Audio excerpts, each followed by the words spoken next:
Saudações, alunos e alunas, tudo bem? Tadeu aqui.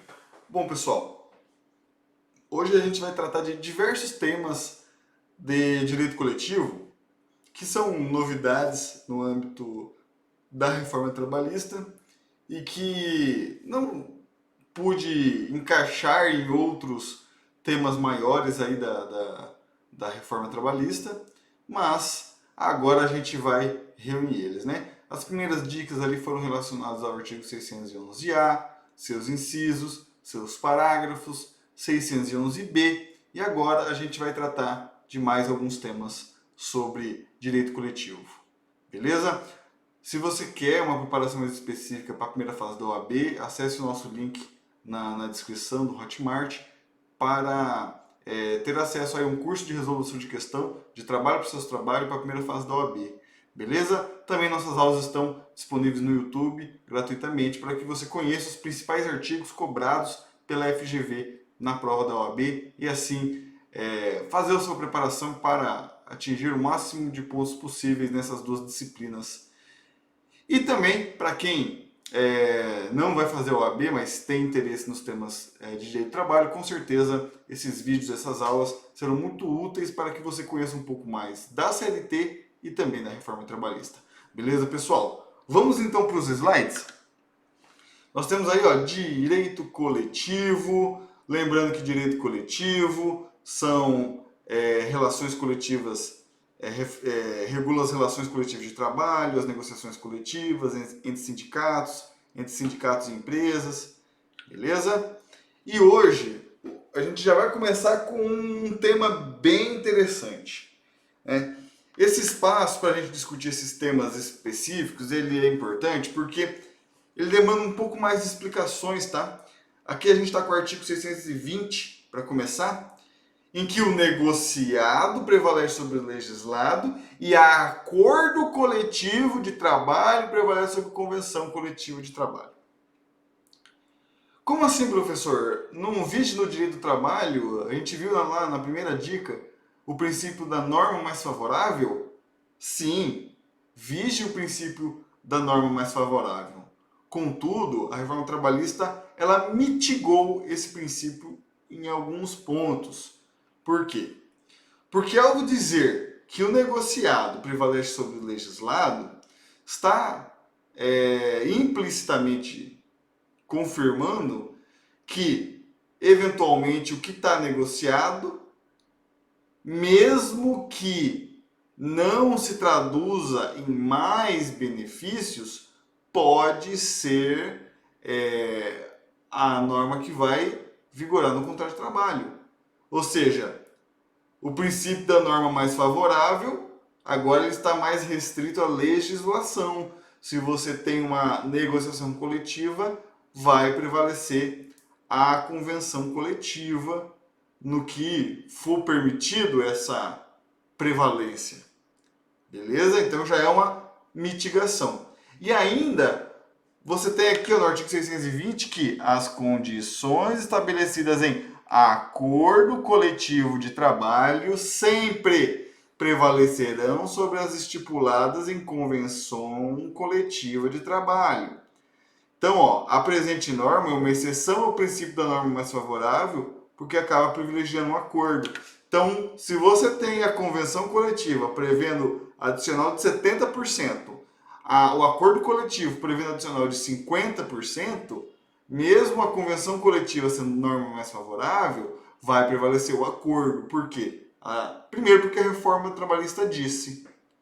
Segundo, porque o acordo coletivo, por envolver a empresa e o sindicato dos trabalhadores, seria uma norma mais específica do que a convenção coletiva, que é entre sindicatos e sindicatos. Tá? Sindicato dos trabalhadores com sindicato das empresas. Então essa norma mais específica, o acordo coletivo do trabalho, sempre vai prevalecer. Isso aí é uma mitigação, é uma diminuição do princípio da norma mais favorável, tá? Então a gente já começa com essa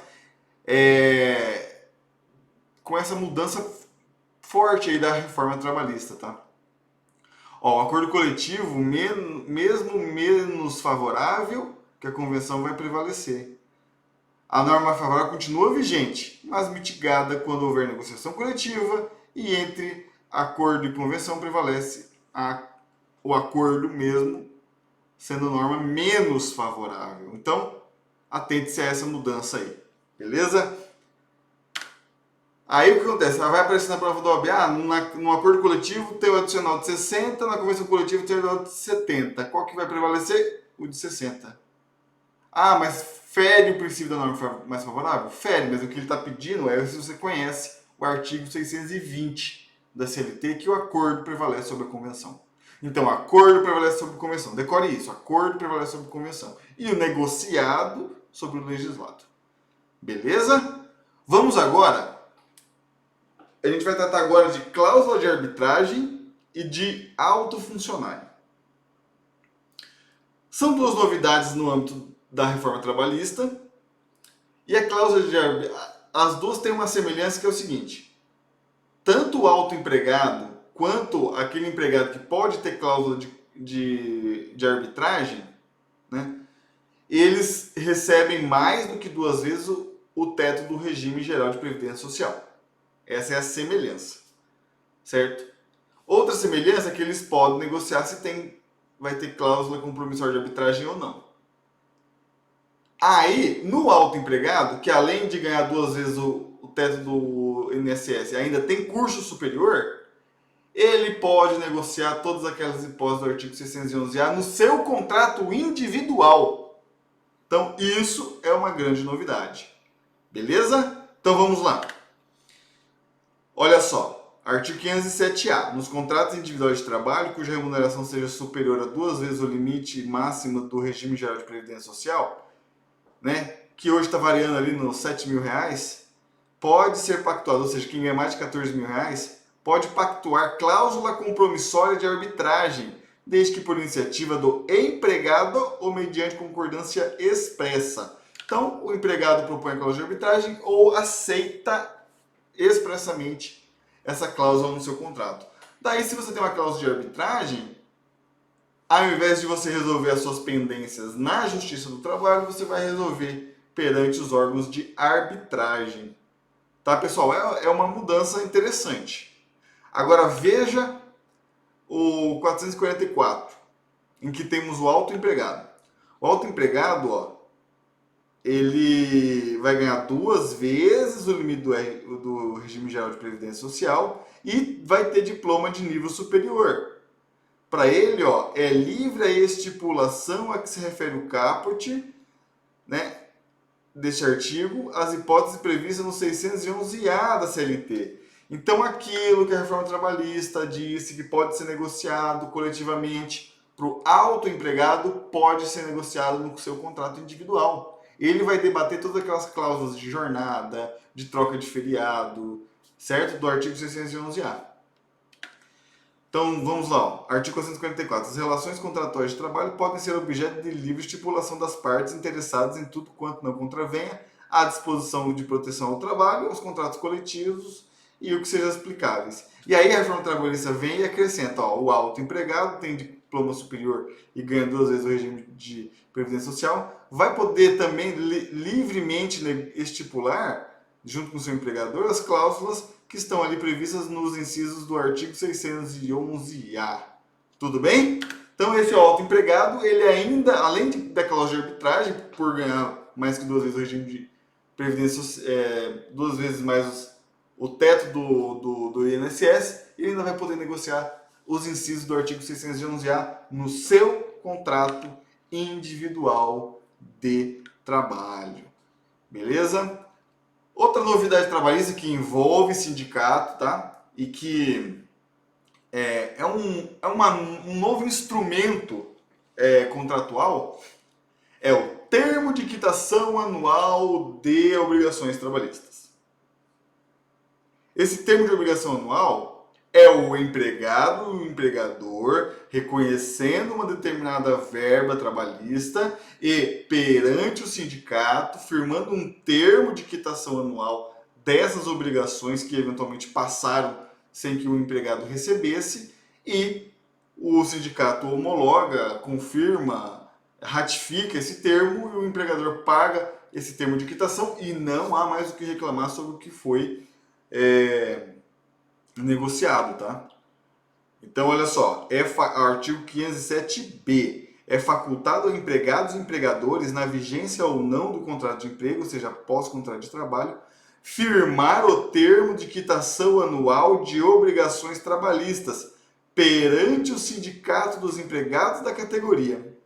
O termo discriminará as obrigações de dar e fazer cumpridas mensalmente e dele constará o termo de quitação anual dada pelo empregado com eficácia liberatória das parcelas nele especificadas.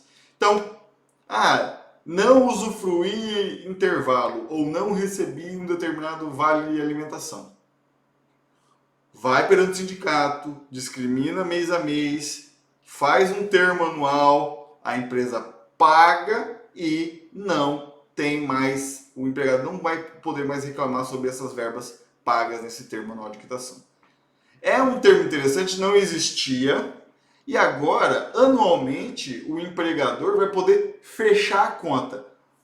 Ô empregado, você tem alguma coisa para reclamar? Ah, tenho, aquele vale alimentação não me pagou certo. Então eu vou pagar aqui, acabou a discussão? Acabou a discussão. Essa é a ideia do termo anual de quitação. É um instrumento muito importante para resolver o problema do empregado, ele já vai receber a sua verba devida. Esse ponto que foi pago, quitado no termo anual de quitação, não vai poder gerar pedidos em ações trabalhistas e vai dar uma segurança jurídica para o empregador. Beleza? Também envolve aí o sindicato, por isso acabamos colocando aí num momento aqui junto com o direito coletivo. Agora, pessoal, outra questão de direito coletivo que a gente acha importante mencionar aqui, né? Numa próxima dica a gente vai trazer imposto sindical, contribuições sindicais, tá? Outras matérias relacionadas a isso. Mas agora, para a gente finalizar as dicas diversas de hoje sobre direito coletivo, a gente vai falar de uma figura que também foi inaugurada com a reforma trabalhista, que é o representante dos empregados de empresas com mais de 200 empregados, que vão formar uma comissão para manter um diálogo direto, contínuo com seus empregadores. Veja só no artigo 510-A da CLT. Nas empresas com mais de 200 empregados, é assegurada a eleição de uma comissão para representá-los, com a finalidade de promover-lhes o entendimento direto com os empregadores. Então, empresas com mais de 200 vai eleger representantes. E aí, a comissão será composta de 3 membros, se tiver de 200 a 3 mil, 5 membros se tiver de 3 mil a 5 mil empregados e 7 membros se tiver de mais de 5 mil empregados. Tudo bem, pessoal? Por que tão pouco? Por que tão poucos representantes? Porque esses representantes eleitos, eles vão ter aquela mesma garantia do dirigente sindical. Da eleição até 12 meses, da candidatura à eleição, passa a eleição, vence o mandato, cumpre o mandato, até 12 meses depois do mandato, eles não podem ser mandados embora. Então, é uma garantia similar à do dirigente sindical. Por isso, tem que ser tão restrito, tá? Para que um benefício desse não seja espalhado para dezenas, centenas de trabalhadores. São aqueles ali que vão pautar os pedidos, as reclamações dos trabalhadores, tá? E outra coisa, isso não dispensa do trabalho. Continua trabalhando e vai fazer a reunião em outros horários ou no horário de trabalho, mas enquanto não tiver reunião, tem que estar trabalhando. Olha como é que fica. Artigo 510. O mandato dos membros da comissão de representantes será de 1 ano. Parágrafo 1º. O membro que houver exercido a função de representante dos empregados na comissão não poderá ser candidatado nos 2 períodos subsequentes. Então, foi um representante 1 ano, tem que ficar 2 anos, deixando outro ser representante. Isso para que isso não vire carreira, né? Parágrafo 2º. O mandato de membro de comissão de representante dos empregados não implica suspensão ou interrupção do contrato de trabalho, devendo o empregador permanecer no exercício de suas funções. Não é liberado de suas funções, continua trabalhando normalmente, não tem suspensão nem interrupção de emprego. Tá? E desde o registro da candidatura até um ano após o fim do mandato, o membro da comissão de representantes dos empregados não poderá sofrer despedida arbitrária, entendendo-se como tal a que não se fundar em motivo disciplinar, técnico, econômico ou financeiro. Aqui, pessoal, ele não tem aquela garantia do dirigente sindical de só ser mandado embora com inquérito para apuração de falta grave. Tá? Ele vai poder ser mandado embora. Mas não arbitrariamente. Tem que ter motivo disciplinar, se brigar com alguém, técnico, se não executar bem o trabalho, econômico ou financeiro, se houver alguma crise da empresa. Tá? Então ele não tem a mesma garantia do dirigente sindical de só ser demitido por inquérito para apuração de falta grave. Mas ele tem a estabilidade, a garantia provisória do emprego, por 12 meses após o mandado, exceto se houver ali um motivo disciplinar, técnico, econômico, financeiro para mandá-lo embora. Beleza? É como se fosse uma garantia mitigada, mais fraca, certo? Do que o dirigente sindical. Mas não deixa de ser uma garantia e não deixa de ser um papel relevantíssimo o corpo dos empregados ter ali eleito uma comissão que permanentemente vai estar negociando diretamente com a empresa. O dirigente sindical, ele se vincula ao sindicato. Esse representante é uma comissão que ele vai debater diretamente com a empresa. Beleza? Também temos aqui, o empregado eleito para cargo de administração sindical ou representação oficial, inclusive junto à ordem de deliberação coletiva, não poderá ser impedido do exercício de suas funções. Né? Fica vedada a dispensa do empregado sindicalizado a partir do momento do registro da candidatura. Tá vendo? Eu fiz isso aqui para comparar. Da registro da candidatura até o ano após o final do mandato, tá? Exceto, se cometer falta grave. Então, o dirigente sindical só se cometer falta grave e vai ser dispensado por inquérito, e o representante da empresa pode ser dispensado por motivo disciplinar, técnico, econômico, financeiro, né? Não arbitrariamente, mas ele vai ficar ali com um mandato de 12 meses. Bom, pessoal, essas foram as nossas considerações.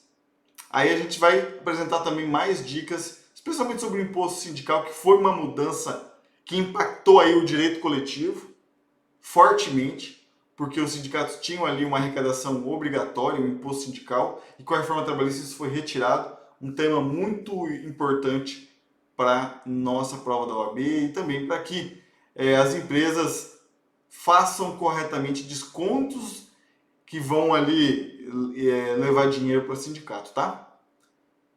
Bom, essas eram as nossas considerações para hoje. Desejo a todos bons estudos e até a próxima.